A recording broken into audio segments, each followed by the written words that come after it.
Check. 1, 2, 3. The D. Brief. This is the D Brief. Your guide to Detroit. Your guide to Detroit's arts and entertainment scene. This is the D Brief. Hello and welcome to the Debrief. This is your podcast for Detroit concerts, comedy, plays, food, drink, and more. Today is Tuesday, December 4th, 2018. Happy Hanukkah! Happy Hanukkah! I am your co-host. My name is Seth Russell. I'm the new guy to the Detroit area. And I'm Becky Scarcello, and I'm the Detroit native. Yeah, you've been here for a while. Yep, all my years. All right, let's talk about what we've got in store for you on today's show. I sat down with the founder of the 1001 Laughs Dearborn Comedy Festival. You'll hear bits from that interview. I've got a few holiday music playlist suggestions for you. There is a haunted firehouse museum in Ypsilanti. I'll tell you what that's all about. And on Thursday, we've got a deeper dive interview with Joel Fragameni. He teaches the advanced comedy class at Mark Ridley's Comedy Castle in Royal Oak. I took that class. This was the one. Yes, okay. I was funny for a little while, and then I don't know what happened. Yeah, I it's like learning another language. You have to practice. Absolutely. All right, but don't forget that if you go over to our website at thedebriefdetroit.com, we've got an email list. Sign up for that there, because we talk about a lot of things in this show, and if you want links to everything we talk about this episode, that's the best, easiest way to get them. Yeah, even easier, with your mobile phone, you can text Detroit to 444-999 and sign up for the email list that way as well. All right, let's get into it. D Brief. Want more? Text the word Detroit to the number 444-999. All right, Becky, let's meet our co-host for today's episode. This is something that we've never had on the show before. We've never had anybody who could talk about comic books. We've touched on it with a few different guests in different ways, but this is full-on expert in comics, owned a store with his wife, Katie, for 20 years coming up next year. Yeah, so please welcome from Green Brain Comics in Dearborn, Dan Merritt. Dan, thank you so much for joining us. Yes, You're welcome. Thanks for inviting me. We should point out this comic book store has been voted best comic store by the Metro Times 9 times. That's 9. Nine times. Congratulations. And Thank by you. Our Detroit magazine twice. Yeah. So Yeah, we just got that. It's a legit place you got going there. Thank you. Well, tell us about it. I mean, if somebody walks in and what makes your comic book store different than others, and what makes a comic book store unique? I mean, when you start looking at different places. Well, we like to think that we're a very inviting spot. We're very brightly lit. We're right on the street on Michigan Avenue. Very easy to find. We got a big old antique sign right out in front, all lit up with our logo and everything. Warms my heart. And you can come in the business at any point and find something new, something you're not expecting, something that is going to be exciting and colorful and new and totally unique because of the nature of comics. This is an art form that's existed for decades, hundreds of years now. Scholars might say thousands of years. But it's also kind of niche, and it's boutique, and it's kind of hard to find. But once you find it, you fall in love with it. And it's a place you really need experts. You really need to have people like you that specialize in how to find things and who's going to want to read what. And you were telling us before that you kind of pride yourself on anyone that comes in, you help them find the book that they didn't even know they were looking for. Exactly. We have a few questions that we ask everybody that help us gauge the kind of thing that they're looking for, whether they knew they were looking for it or not. And oftentimes they will come away with something that is a surprise to them, that is totally out of left field, and when they get that home and they spend time with it, they're gonna lose themselves in that story. So you're like a sommelier. You help pair people with the right comic book, right? Exactly. Right. Yeah. What are those questions that you ask? Well, we like to ask about their other media consumption choices, the things that they like to do casually, the types of lifestyles that they're involved in or are interested in. And those are the kinds of things that... Ask Becky. I want to see what you come up with here. Oh, no. Yeah, I want to see what kind of comic book we come... Yeah, seriously, what would you ask her? Yeah. So I like to judge kind of the person real quickly as to if they're, the age, the kind of cultural background, and start with either their interest in movies or books, or maybe like going off of cues visually, the kind of lifestyle that they're interested in. And oftentimes, I will find something within the first couple questions. Okay. Go ahead. So if I say I'm a Detroit ambassador, I love to read. I love movies, especially thrillers with twist endings. I love art and anything visually stimulating. I love being outside. And I have 2 teenage boys. What would you do with that? Wow, I have just the book for you. Look at that. We might actually be talking about it again very soon. Okay. Oh, okay. What is it? Yeah. Well, he's going to tell us later. Oh, you're going to it's save a it? secret. Yeah. All right. Can I go? I want on to try the too. agenda. All right. I want to try this too. I love television. I love binge watching. I love Joss Whedon. I love Aaron Sorkin. The screenwriters. I grew up in that weird space between the Christopher Reeve Superman movies and the Tim Burton Batman movies. So comic book superheroes were not really big when I was growing up. Mm-hmm. And sort of the Marvel thing that's happening now, I actually enjoy way more than I thought I would. And I'm surprised. And I really like sort of the clever writing that's brought them all together. I am Okay, your answers are way more specific than mine. That's enough. I give a lot of thought to these things. That's enough. Let him do his job. All right. You're feeding too much. Well, this is actually really easy. Based on your interest in Joss Whedon's work, a lot of his properties have been translated into comics. Yes, I've been meaning to check some of those out. And he's actually even done original material for comics that he's written and or guided or been a part of. Now, like Firefly, that just started coming back out from a different publisher. Nice. Called Boom Studios. I'm in. Christmas present. Yeah. And they're also putting the older material back into print in bigger collections. And they're doing a new Buffy series, which has got some stellar creators on it, including Jordi Belair, who's this highly decorated writer, and Dan Mora doing the art. They're just starting to promote this now with their social media, with their character designs and the cover artwork. I love Buffy. Super I would go back exciting. and watch more. If I could get more Buffy, absolutely, I would be More in. Buffy. Can I ask about something else because there's something that I've wanted to dabble into, but I'm intimidated by. Okay. Which is that Neil Gaiman has written some of my favorite Doctor Who episodes.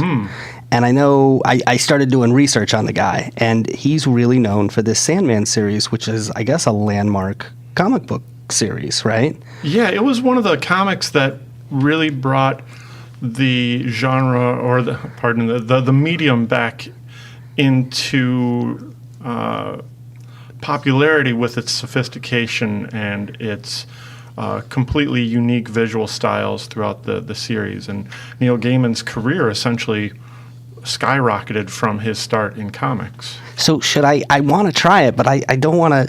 It's $100 for the whole really?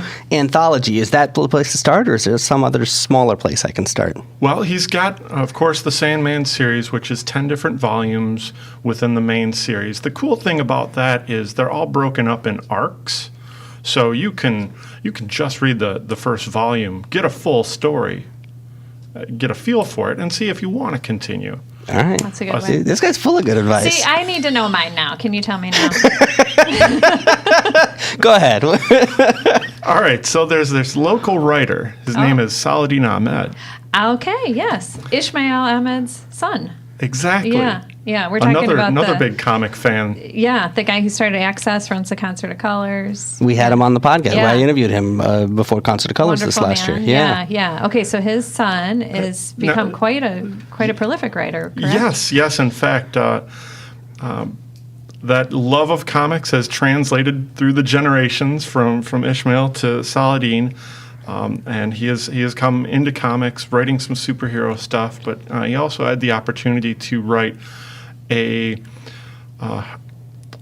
graphic novel that's set here in Detroit. Okay. In the 1960s, and while it has some some very cool depictions of a time and a place with the style and locations set in Detroit. It's also a horror suspense story. Got it. And, Nice. And it really, it's a unique thing all on its own. It's a beautiful book, amazing art. I think Sammy Cavella did the art, and it's a totally unique thing. Sales on that book have been astounding. And what's it called? It's called Abbott. Yes. Abbott. All right. Abbott originally came out as a 5-issue miniseries, but is now collected in a graphic novel form, a single volume. This is on cool. my Christmas I got to list, tell yeah. you, when you were coming in, we're like, well, we don't read a lot of comics. We don't know how this is Yeah. good. I'm already fascinated by you. Yeah, absolutely. Well, and Saladin grew up in Dearborn, right? And I understand Detroit, Dearborn, yeah. Yeah. And I understand he left for New York and had some time there, but ended up having a family and moving back. So he's right here. Yeah, he did some schooling, and his writing career kind of took off in New York, but the Detroit area was calling him. Yeah, and he said he can make a living doing his art and his writing here like he can't in New York. That's one of the great things about the Detroit area. So I love that. And then he's written the new Spider-Man.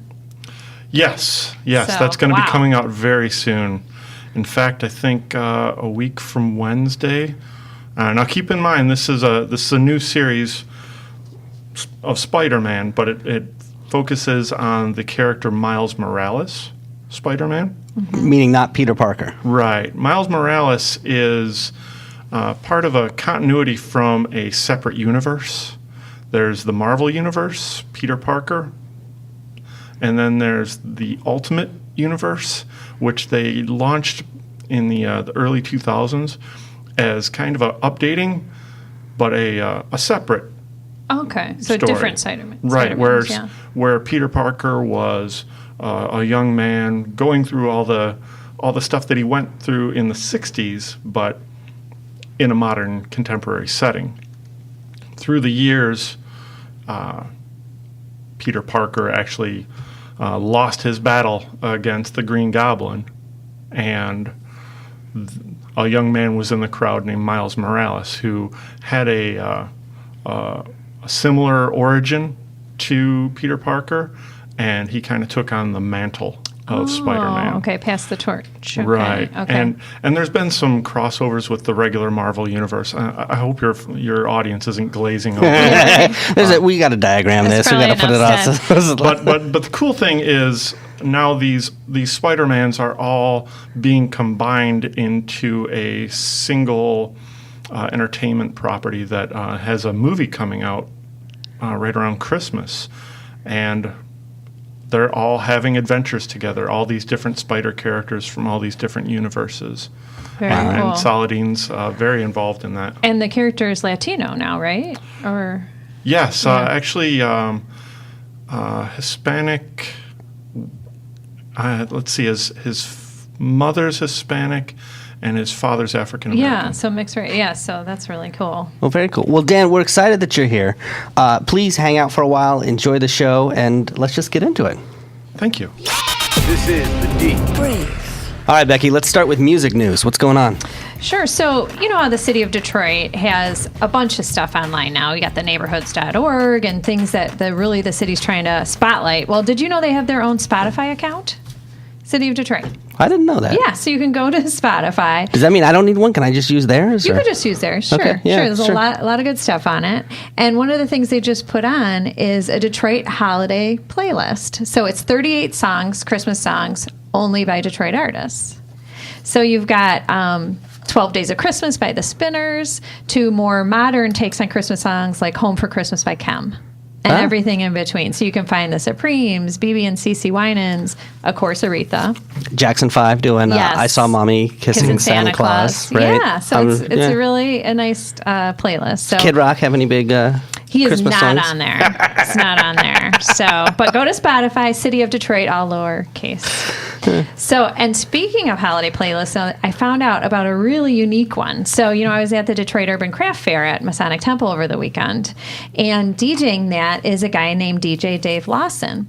So, super cool looking guy. He's got this sparkly sequin Christmas suit on and the Santa hat.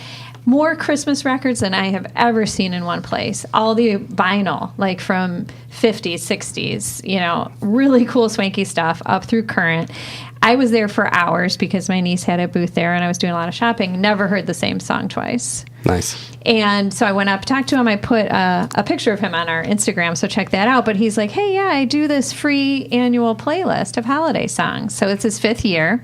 You can go right to his website, DJDaveLawson.com, and this one has 27 songs. I guarantee you won't have heard of all of them. So you've got Earth, Wind, and Fire and other artists from the Motor City like the Miracles and even Tuxedo, which is Mayor Hawthorne's project with Jake One. But then to Christmas songs from New Orleans and the Caribbean islands and some really cool mix of stuff. So check that out if you're kind of tired of hearing the same Wham Christmas song over and over on the radio. So not to do with the holidays per se, but our own Kid Rock was supposed to be the Grand Marshal of the Nashville Holiday Parade, which took place last Saturday, but he was booted. I heard about this. Yeah, because he was, saying not very nice things. So he was on a live interview on Fox and Friends on Friday morning in Tennessee. He happened to call The View's Joy Behar a witch with a B. I know that word. Yeah. I don't use that word, but I know that word. He said, Don't use that word. Well, yeah. He was talking about political correctness and, kind of like the spirit of things. And he said, love everybody, except I'd say, screw that, Joy Behar. But that's not political correctness. Like, that's just being a jerk. Exactly. Like, it didn't make sense. Right. And then he just said this jerky thing and then later tried to act like it was just, kidding. And when you get scolded by, the Fox and News Friends. people, right? Then, Yeah, that guy was like, you crossed the line. You can't say Bastion of that. respect. Right. So they said no, you can't lead the parade anymore. So I love this. He was replaced by James Shaw Jr. This was the man who wrestled a gun away from the shooter at a Nashville Waffle House last spring in April that killed 4 people and injured 4 others. It could have been worse. And this guy, James Shaw Jr., got the gun away from him, and now he was the Grand Marshal of the parade on Saturday, which I thought was really cool. And then later that day, Friday, after Kid Rock was on Fox and Friends, The View came on, and Joy herself said, hey, this witch with a B and all these other witches with a B would be happy to have you on the show and have a beer with you. I'd have beers with the women from The View. Yeah. That seems like it'd be fun. Maybe Kid Rock will go on. Yeah. Is Sharon Osbourne? Sharon Osbourne's not on that one. She's on a different one, right? I think she's a different show. Yeah. Whoopi Goldberg. I'd or really like to something. have beers with Sharon Osbourne. Yeah. That'd be fun. I know. I know. So a couple of concert picks for you. Friday, December 7th, the Piano Guys at the Fox and Karen Newman's Christmas Spectacular, that's been going on for years, is at the Ford Community Performing Arts Center in Dearborn. And Saturday, December 8th, the Verve Pipes at Royal Oak Music Theater. Seth, I don't know, since you're not from here, if you know these guys are from East Lansing. The Verve Pipe? Yeah. No, this is that one song, The Freshman. Freshman, yeah. That came out probably when I was a freshman. Well, they were formed in 1992. Yep. Yep. And East That's Lansing, before I was a freshman. Yeah. Yeah. So they'll be at Royal Oak Music What is Theater. that song about? Do you know? We were only freshmen. freshmen. It's about a girl in a dorm who dies or kills herself. I or, think you're right. Yeah, Yeah. something like that. Yeah. Yeah. So Sunday, December 9th, also at Royal Oak Music Theater, Ingrid Michaelson will be there. And then Wednesday, December 12th, the Internet at St. Andrews Hall. My lessons were sitting out on that lawn in front of Motown. Detroit History Tours, Detroit Film Festival. Shakespeare in Detroit, Ford Arts Beats and Eats, the Heidelberg Project in Detroit, Michigan, Detroit Grand Prix, Valentine Distilling Company in Ferndale, Mark Ridley's Comedy Castle in Royal Oak, the Hamtramck Music Fest, Motor City Pride, and you're listening to The Debrief. I listen to the Debrief podcast, The Debrief, just religiously, The Debrief. It's absolutely amazing.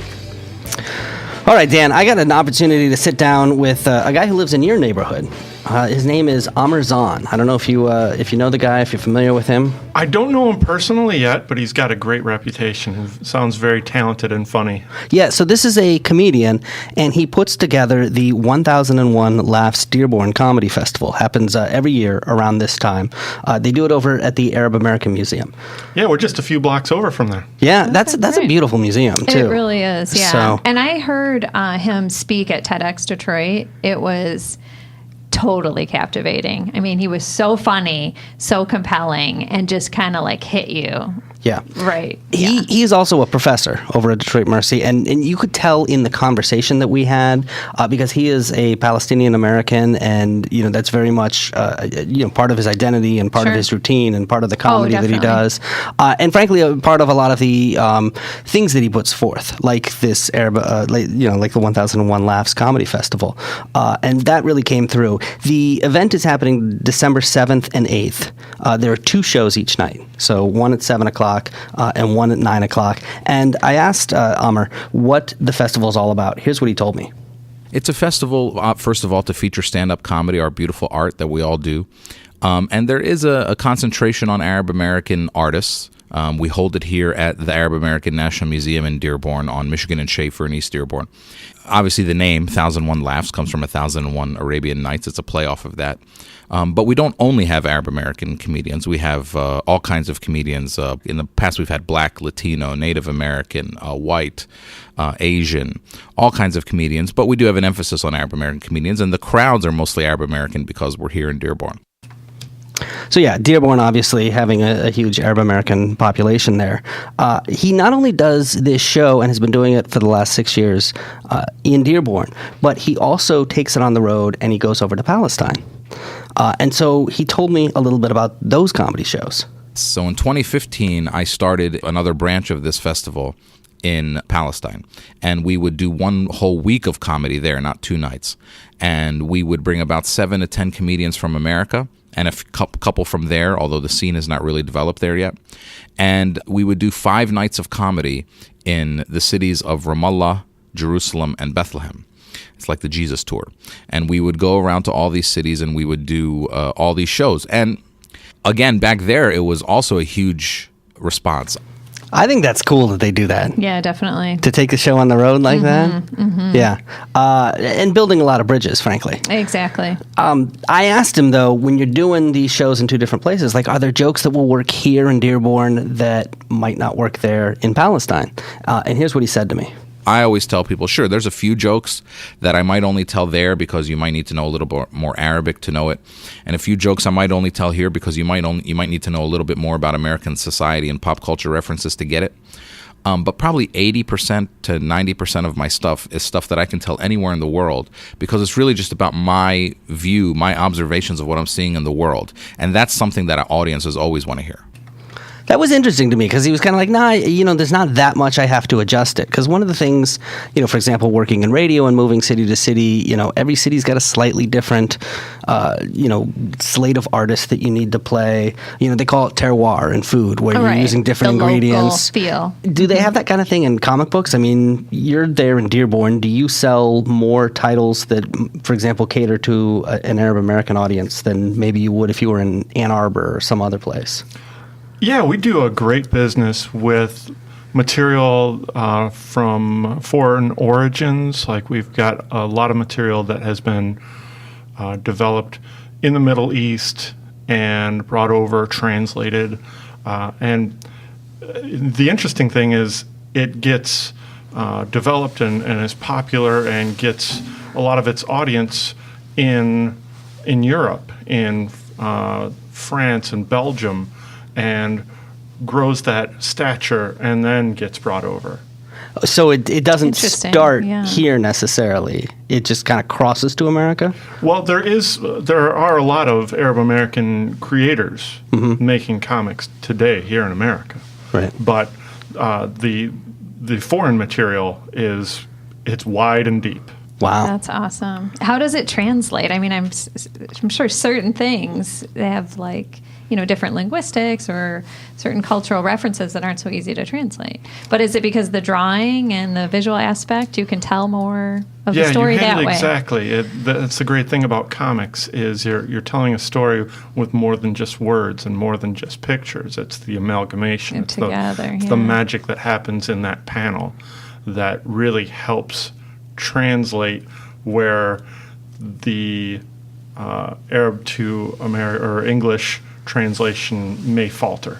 So do you actually see different artistic styles? I mean, if I were to see a comic book from Japan or India or South America, would the artistic style be different than from each other? Oh, sure, yeah, because people are influenced by their surroundings. And the interesting thing is, like, we get comics from a different place in the world that are also inspired by comics from different places. Sure, like I just got one that was translated from French by a French artist, but it looks like almost a traditional Japanese manga style. Wow! Because that's he grew up. I think he was like in the military. His parents were in the military, so he was a citizen of the world. Yep. But manga is what kind of brought him into the medium. Yeah.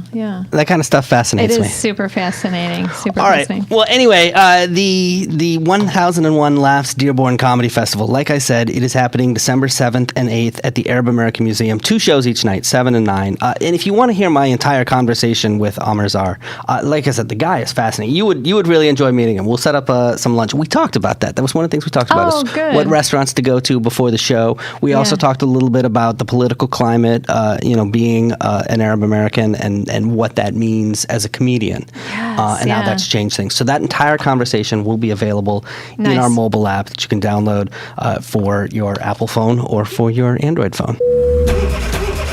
This is the D3. Becky, what's happening around town? So I got to talk about holiday shopping. We're in the midst of Hanukkah, and of course Christmas is coming up. So if you're looking for local gifts, there's lots of opportunities. So I'm just going to highlight one, the Pony Ride Holiday Market. So Pony Ride is the co-working space that's on the outskirts of Corktown. That's where Rebel Nell is, Anthology Coffee.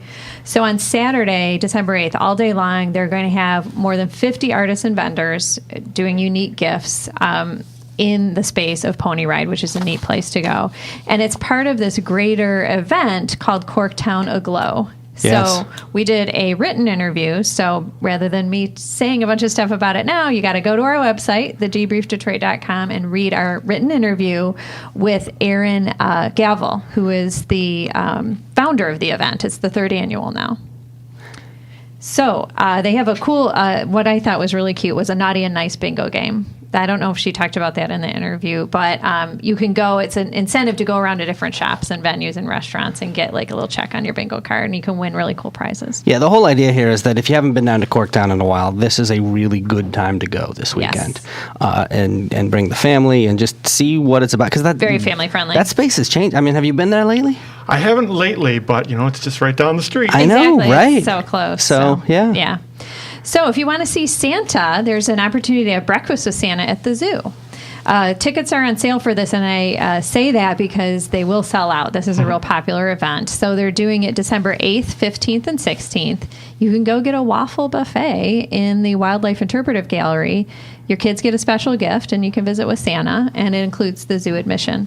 We just went to Wild Lights. I love Wild Lights. Yeah, last night, which was great, and it was warm. It was warm yesterday. Yeah, good time to go. But it was raining, and so some of the lights were out. But we went. We'd gone in the past, and there had been a huge tent, and we thought that Santa was in that. Is that what this is? Because Santa wasn't there when we went to Wild Lights this time. And maybe it's just because he's just part of this event. I don't know. No, I don't know. Yeah, because last year we went, Santa was in the tent. He was, too, yeah, he was last year. He can't be everywhere. I understand. He's a busy dude. Yeah, but if you want to have another opportunity to see Santa, you can go to the Rensen.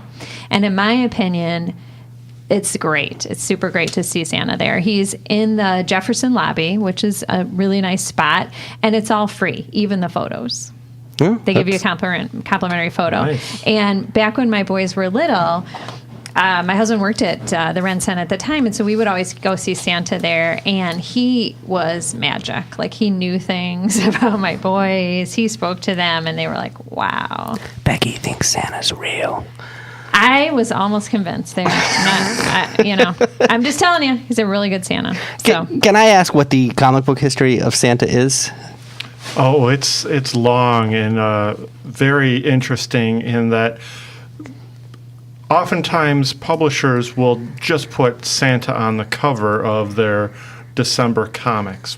Some of the stories don't even have anything to do with them. But then they started realizing, like, this is more than just a draw. This is great story material. And actually, one of the earliest comics featured Santa, and it was a giveaway from one of the department stores. And, one of the most rare comics ever in the world, and it features Santa Claus. Really? Yeah. That's cool. There were something, huh? Very nice. And he still pops up every now and then because, he's iconic. He's kind of a superhero all by himself. Definitely. Like, he flies all around the world with those reindeer. So if you're looking for something to do, a lot of times people have time off over the break. There's a new place you can go indoors for some recreation, Topgolf. So they opened one here in Michigan. It's in Auburn Hills. It's the company's 51st location. It's inside Great Lakes Crossing. So apparently it's 65,000 square feet and 102 climate-controlled hitting bays, and you can play 9 different types of golf games. I've been seeing a lot about this on social media, and people are everybody raving loves Topgolf about it. Yeah. Are you a golfer by any chance? No, but it's fascinating. It sounds like it involves like some different climates as well. Yeah. Wait, you can like snow golf, or you can? Well, it projects different hurricane backgrounds. golf. Yeah, I don't know. I'm not a golfer, but I feel like this would be a way that you could probably bring a group, and even if everybody wasn't golfers, you could hang and you could do it. I can get it into the windmill. And, so many people are so obsessed with golf in Michigan. We have, the second highest number of golf courses beyond Florida? Do we really? Yeah. So to have an indoor opportunity to do golf, I'm sure it's going to be a huge hit. So I wanted to quickly mention, too, this Saturday, December 8th, is the 2018 Detroit Historical Society Ball. It's going to be at the Lexus Velodrome, which I thought was a really cool venue for a black tie event. So it's a party basically to celebrate that Historical Society won all 3 of the nation's most prestigious awards for museums this year. Wow. Something to really be proud of. And tickets start at $75, which is pretty reasonable for a black tie event. Well, very cool. Welcome to the Brief. All right, I want to mention something that caught my attention this week, which is ghosts. Of course. Do you believe in ghosts? You're still like I Halloween? believe it's a thing that people talk about. That's kind of where I'm at. Yeah, you sound skeptical. Well, apparently somebody thinks that there are ghosts in the Michigan Firehouse Museum that is in Ypsilanti because there is a brand new director who took over. His name is Ali G. Dyer Jr. And they warned him when they took it over. They said, you're going to get a bunch of calls from ghost hunters and just ignore them all. So it's a known place to It's have. a known place. Suspected ghosts. For ghosts. Okay. And he decided, you know what?